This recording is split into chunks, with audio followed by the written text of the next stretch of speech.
दोस्तों हम सभी ने डायनासोर्स के बारे में सिर्फ सुना ही है और डायनासोर्स को सिर्फ मूवीज के अंदर ही देखा है, क्योंकि डायनासोर्स का वजूद तो मिलियन सालों पहले ही खत्म हो चुका है। लेकिन इस मूवी की कहानी हमें उस दौर में ले जाती है जहां पर डायनासोर मौजूद हुआ करते थे। दरअसल दोस्तों एक दूसरे प्लेनेट के आदमी का स्पेसशिप पृथ्वी के ऊपर गलती से क्रैश हो जाता है और वह आदमी पृथ्वी से अनजान होता है और उस टाइम पृथ्वी पर इंसानों का नामो निशान नहीं था। अब वो आदमी अकेला पृथ्वी पर डायनासोर से बचकर कैसे सर्वाइव करता है और अपने प्लेनेट पर वापस कैसे पहुंचता है, इस मूवी के अंदर हमें ये सब कुछ जानने को मिलने वाला है, लेकिन विस्तार से। तो चलिए अब शुरू करते हैं। मूवी की शुरुआत के अंदर हमें यूनिवर्स यानी कि अंतरिक्ष की गहराइयों के बारे में दिखाया जाता है, जहां हमें बताया जाता है कि ये टाइम मानव सभ्यता से भी पहले का टाइम था और ब्रह्मांड के अंदर एक ऐसी जगह थी जहां पर जीवन पॉसिबल था, यानी कि वहां पर इंसान रह सकते थे। और उस प्लेनेट के ऊपर हम एक लड़की को भी देखते हैं जो समुद्र के बीच के ऊपर खड़ी होती है और इस लड़की का नाम निवाइन होता है और यहीं पर उसके पेरेंट्स भी होते हैं और निवाइन के डैड का नाम माइल्स होता है। और माइल्स अपनी वाइफ को बता रहा होता है कि वो यहाँ से 2 सालों के लिए जा रहा है, लेकिन उसकी वाइफ कहती है कि 2 साल काफी ज्यादा लंबा वक्त होता है, लेकिन फिर भी मैं कोशिश करूंगी कि इन 2 सालों के अंदर मैं तुम्हारे बिना हमारी बेटी को संभाल सकूं और किसी दूसरे आदमी के साथ चक्कर ना चलाऊं। और माइल्स अपनी वाइफ को यह भी कहता है कि तुम हमारी बेटी को कह देना कि मेरी सैलरी भी बढ़ा दी गई है। इसके बाद माइल्स अपनी बेटी के पास जाता है और उसे सीटी बजाना सिखाता है। सीटी बजाते बजाते और सिखाते सिखाते निवाइन अपने डैड यानी कि माइल्स को कहती है कि आप इतने परफेक्ट क्यों हो और मुझे पता है कि आप बहुत ही ज्यादा अंतरिक्ष में जाने वाले हो, वो भी काफी लंबे समय के लिए। लेकिन माइल्स उसे समझाता है कि मैं तुम्हारे लिए ही अंतरिक्ष के अंदर जा रहा हूँ। इसके बाद हम अंतरिक्ष की गहराइयों के अंदर एक स्पेसशिप को देखते हैं। वैसे तो ये स्पेसशिप आगे बढ़ रहा होता है, लेकिन तभी उसके सामने कई सारे बड़े बड़े उल्का पिंड आ जाते हैं, जिनसे वो शिप टकरा जाता है और काफी ज्यादा डैमेज हो जाता है। और उल्का पिंड के टकराने की वजह से शिप के अंदर सोया हुआ माइल्स जाग जाता है और इस स्पेसशिप के अंदर कई सारे स्लीपिंग चैम्बर होते हैं जिनके अंदर इंसान सोए होते हैं। पहले तो ये स्पेसशिप ऑटोमेटिक मोड के अंदर थी, लेकिन जब ये स्पेसशिप उल्का पिंडों से टकरा जाती है तो उसके तुरंत बाद माइल्स इस स्पेसशिप को अपने कंट्रोल में ले लेता है। लेकिन फिर भी माइल्स उन उल्का पिंडों से अपनी स्पेसशिप को नहीं बचा पाता है, जिस वजह से सारे के सारे स्लीपिंग चैम्बर टूट जाते हैं और वे रास्ते के अंदर ही गिर जाते हैं। और अब क्योंकि ये स्पेसशिप एक ग्रे के पास से होकर गुजर रहा होता है, इस वजह से ये स्पेसशिप उस ग्रे की ग्रेविटी से बच नहीं पाता है और उसकी तरफ खींचा चला जाता है और उस प्लेनेट के ऊपर जाकर क्रैश हो जाता है। क्रैश होने के बाद जब माइल्स को होश आता है तो उसे पता चलता है कि वह जख्मी हो चुका है, लेकिन वह अपने आप को रिकवर करता है और उस प्लेनेट को देखने के लिए अपने स्पेसशिप से बाहर आता है। बाहर आने के बाद माइल्स को पता चलता है कि उसका स्पेसशिप किसी पानी वाली जगह के आसपास क्रैश हुआ है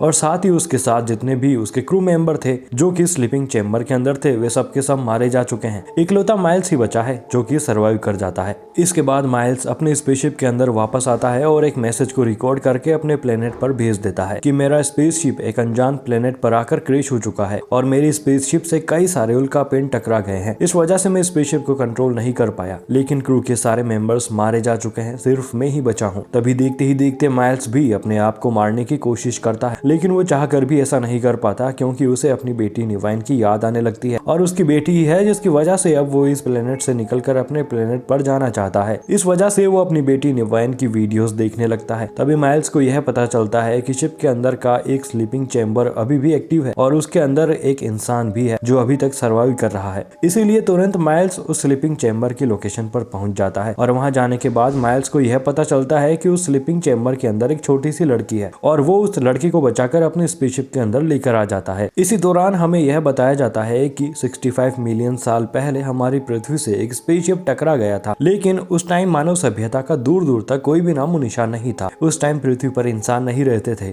और इस टाइम माइल्स जिस प्लेनेट पर होता है वो प्लेनेट पृथ्वी ही होता है। अब अगली सुबह तक उसकी स्पेसशिप के कंप्यूटर उसे एक लोकेशन के बारे में बताते हैं और वे लोकेशन अनजान होती है जहां से टूटे हुए स्पेसशिप के सिग्नल आ रहे होते हैं। इस वजह से माइल्स उस तरफ जाने लगता है, लेकिन रास्ते के अंदर उसे एक बहुत ही बड़े जानवर के दांत मिलते हैं, साथ ही एक बहुत ही बड़े डायनासोर का कंकाल भी होता है। और अभी माइल्स जिस जगह पर खड़ा होता है वहां पर कई जहरीली गैस होती है और ये जहरीली गैसें किसी को भी खत्म कर सकती है। अब यहाँ पर माइल्स अपने कंप्यूटर से यह चेक करता है कि उस स्पेसशिप का जो दूसरा टुकड़ा है वो अब उससे कितना दूर है और उसे पता चलता है कि वह तो 15 किलोमीटर दूर है। उस जगह पर डायनासोर के छोटे छोटे बच्चे भी होते हैं और उन्हीं बच्चों में से एक बच्चा माइल्स के ऊपर हमला कर देता है, लेकिन माइल्स उसे मारकर अपनी जान बचाता है और वहां से आगे बढ़ने लगता है। लेकिन तभी वहां पर वो लड़की भी आ जाती है जिसको माइल्स ने उस स्लीपिंग चेंबर से बचाया था और इस लड़की का नाम कोवा होता है। इसके बाद माइल्स कोवा को लेकर अपने स्पेसशिप पर वापस आ जाता है। माइल्स उसे बताता है कि हम इस प्लेनेट पर फंस चुके हैं और मुझे पता नहीं है कि इस प्लेनेट का नाम क्या है और इस शिप का पायलट मैं था, लेकिन ये शिप पूरी तरीके से बेकार हो चुका है और इसका दूसरा टुकड़ा यहाँ से 15 किलोमीटर दूर पड़ा है जो अभी पहाड़ों के ऊपर अटका हुआ है। लेकिन कोवा तो उससे किसी दूसरी लैंग्वेज के अंदर बात कर रही होती है और उस लैंग्वेज को माइल्स समझ भी नहीं पाता है। इस वजह से कोवा को इशारों में वे समझाने की कोशिश करता है कि अगर हमें हमारे घर तक पहुंचना है तो हमें यहाँ से 15 किलोमीटर दूर जाना होगा। तभी माइल्स को यह पता चलता है कि इसी शिप के अंदर कोवा की फैमिली भी थी, लेकिन शायद अब वह मर चुकी है। इसके बाद कोवा माइल्स की बेटी निवाइन की वीडियो देखने लगती है। अब अगले दिन सुबह होते ही माइल्स कोवा को लेकर उस तरफ जाने लगता है जहाँ पर इनकी शिप का दूसरा हिस्सा होता है। लेकिन इनका सफर बहुत ज्यादा मुश्किल होता है क्योंकि जिस जंगल से होते हुए ये जा रहे होते हैं वो जंगल काफी खतरनाक होता है, जहाँ कई सारे खतरनाक डायनासोर्स हैं जिन्हें माइल्स बड़े बड़े एलियंस समझता है। रास्ते के अंदर माइल्स कोवा को अपने डिवाइस की मदद से चेक करके बताता है कि क्या चीज खाने की है और क्या चीज खाने की नहीं है, क्योंकि जंगल के अंदर कई सारी जहरीली चीजें भी होती है। तभी कोवा डायनासोर के छोटे छोटे बच्चों को देखती है और उनमें से एक बच्चा दलदल के अंदर फंसा हुआ होता है जिसे कोवा बाहर निकालने लगती है। लेकिन तभी उस बच्चे के ऊपर डायनासोर के दूसरे बच्चे हमला करके उसे मार देते हैं, जिससे कोवा बहुत ज्यादा डर जाती है। लेकिन इसके बावजूद ये अपने सफर को जारी रखते हैं और काफी चलने के बाद इन्हें एक नदी दिखाई देती है जहाँ से दोनों पानी पीते हैं। अब आगे जाने के बाद माइल्स को एक बहुत ही बड़ा पेड़ नजर आता है जिसके ऊपर वो चढ़ जाता है और ये पता लगाने की कोशिश करता है कि अब इनका स्पेसशिप का टुकड़ा कितना दूर है। लेकिन तभी उस पेड़ की टहनी टूट जाती है जिस वजह से माइल्स धड़ाम से नीचे आकर गिरता है और उसके हाथ में चोट लग जाती है। तभी वहाँ पर डायनासोर्स भी आ जाते हैं और माइल्स अपनी गन निकाल कर उन डायनासोर से बचने की कोशिश करता है, लेकिन डायनासोर्स बहुत ज्यादा होते हैं। इस वजह से माइल्स कोवा को वहाँ से भागने के लिए कहता है, लेकिन उनमें से कुछ डायनासोर्स कोवा के ऊपर भी हमला कर देते हैं। लेकिन सही समय पर माइल्स आकर उसकी जान बचा लेता है। लेकिन अब कोवा तो उससे भी डरने लगती है क्योंकि माइल्स काफी डायनासोर्स को मार देता है।